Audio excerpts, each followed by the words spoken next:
Have you ever played a game of chess where your opponent got angry at you? Well, that just happened to me a few minutes ago. I'm going to show you the game, and we're going to talk about exactly what happened that made my opponent so upset. Enjoy. All right, so here we go. I was playing as black against a 2100 rated player in Blitz. I decided to not show their name. I don't want people to, you know, spam that person or anything like that. That's not what I'm going for here.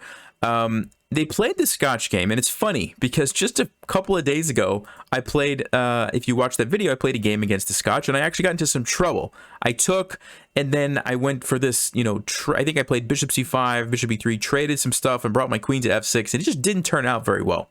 So since that video, I've been looking for a couple of options to play against the Scotch. And what I came up with was the move queen to h4. Now, this move is what starts the anger from my opponent, okay? And here's why. This is not a good move. It's just not. Objectively speaking, it's not a good move. I'm bringing out my queen, making a threat on e4, which of course white can defend pretty easily. But you can even see the eval bar, 1.4 for white, okay? Now, the thing about this line is that your opponent has to know what to do. If they don't know the specific line and the reason why this move is bad, it's actually really tricky for white. However, my opponent knew exactly what to do. They played knight to c3, best move, defending the pawn. I played bishop b4, trying to pin the knight. And my opponent played very difficult move to find here, bishop to e2. They played it right away. You can see their clock. They didn't use any time. They knew this. Okay, they knew the theory, and they knew that this was going to get them into a good position. It's actually a pawn sacrifice, which I did take, but the point here is that white's going to get a huge lead in development, and my king is going to be in trouble. And so that's why, even though I have an extra pawn, Stockfish says, no, this is not good for you, right? So knight to b5, again, the best move by my opponent, threatening the fork here. This is what's going to lead to my king problems. You're going to see that in just a minute. And just to give you an idea, like if I try to play bishop to a5 to defend this, white has a really nice move. If you'd like to pause and try to find it, what can white play here? Well, the best move is knight takes c7 check, forking me anyway. And if I take it, now I lose the pin on the knight, and now my queen can actually be captured. And white says, thank you very much, and you lose. So that doesn't cut it. Okay, so I can't defend it that way. And there's not really a good way to defend this. Queen to e5 trying to defend is actually a mistake because f4 chases my queen away, and wherever I go, I'm still getting forked to the next move. Right? I have to save my queen, and then I get forked. So the only thing to do in this situation is to trade here, and white recaptures with the pawn, which my opponent played. They want to leave the threat here because this is white's biggest attacking piece right now. So even though they get some doubled pawns, it doesn't really matter. This is a big deal. And I have to play the move king to d8. Okay, this is the only way to defend the pawn. That's any kind of decent, that gives me a decent position, right, where I can keep playing. So at this point, white castled, again, best move. They played all but the best moves here. And I'm sure that they knew that they were winning, or at least had a good position, right? You can see the eval bar over there. It's a solid 1.3 for white. And the point is my king is just in trouble, and white's going to attack me, and I have to try to survive, right? So that's what happened. But the point here is that even though it's better, it's not a completely winning position. It's not like, oh, there's checkmate in 3. It's just over. No. We have to play the whole game. And I am up a pawn. Right? And so if I'm able to survive, if I'm able to defend and maybe trade queens, and we go into an endgame, I'm probably going to win. White has bad pawn structure. So let's see what happened. I played knight to f6, bishop to f3, attacking my queen. Now here, lucky for me, I had looked at this line recently, like just the other day, and I knew that if I go back to g6, which is kind of like my natural reaction would be, let's just put the queen over here on g6. It looks like a safe square, right? See if you can find white's move in this position. It's a crazy, like, simple move, but it's totally winning. Well, if you had a chance to look at that, the move is bishop to f4. And white is simply going for this attack here, which would be devastating if I let them take it. So d6 looks like the only way to kind of stop that. But then white says, knight takes c7. Thank you very much. And I'm getting checkmated. My king has to come out. Bishop e3 out. Either way leads to checkmate. King to a6, bishop comes back, and then it's just checkmate over here on a3. Okay, so you can see it's bad news for me. All right, now lucky for me, I had looked at that. I knew that was bad, and I knew the best move was queen to c4, so I played that. And white played bishop back here, and I said, okay, let's go to d5. Let's try to trade queens. because if I can trade queens, I'm going to probably win the endgame. I have an extra pawn, right? Why not? So white plays queen to e1, trying to leave the queens on the board, and I thought this was a good time to get my rook into the game. And notice what's happened to the eval bar. We almost have an even game, right? The advantage kind of went away, and here we are playing chess. So the point that I want to make is, unless you're a grandmaster watching this video, you can play some dubious openings if they're tricky, and if you know a little bit about them, you can play them and still get a normal game of chess, right? Both players are going to have chances to win. Both players are going to have to spot tactics and try to defend and try not to get checkmated and try not to blunder, right? It's a normal game of chess. Let's keep going.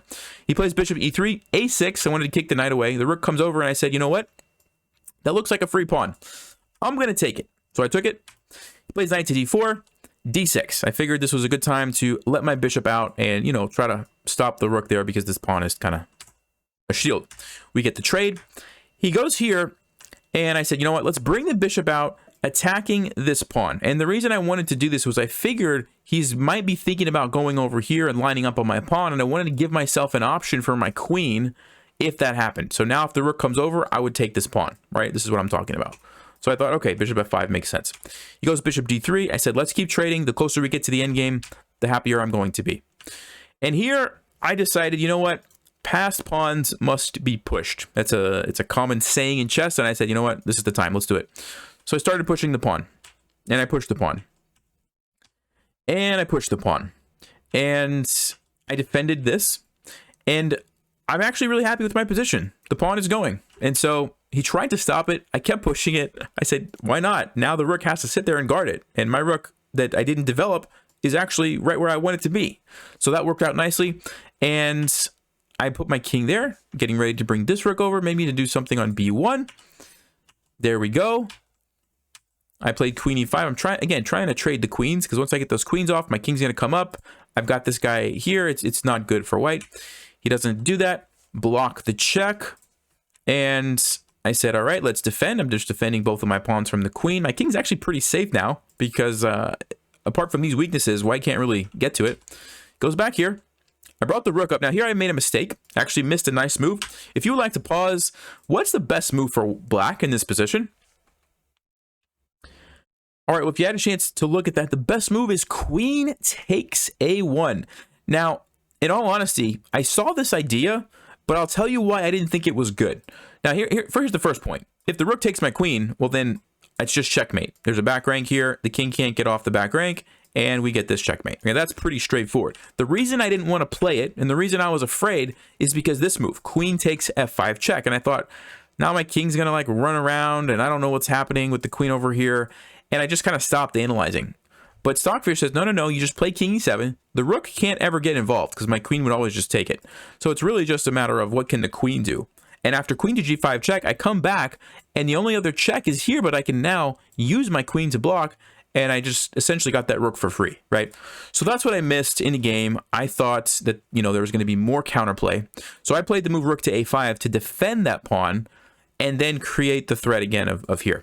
Opponent plays g3, so it's not checkmate, but I still decided to go ahead and trade the queen for the two rooks by coming down here. Of course, white can't take me, because then I get a queen back, and I still have the rook. But after, oh, sorry, totally pressed the wrong key there. Let's try that again. After king to g2, I can take the rook. Okay, now, there was a move here that I missed, which my opponent could have played. Queen to f1, sacrificing the queen this way so that the rook stays guarding the pawn, and we actually get into this endgame, which is pretty interesting, because white has the pass pawn over here. Mine is far advanced, but the king can probably come over and take that. Question is, what can my king do during all that? So it's an interesting position.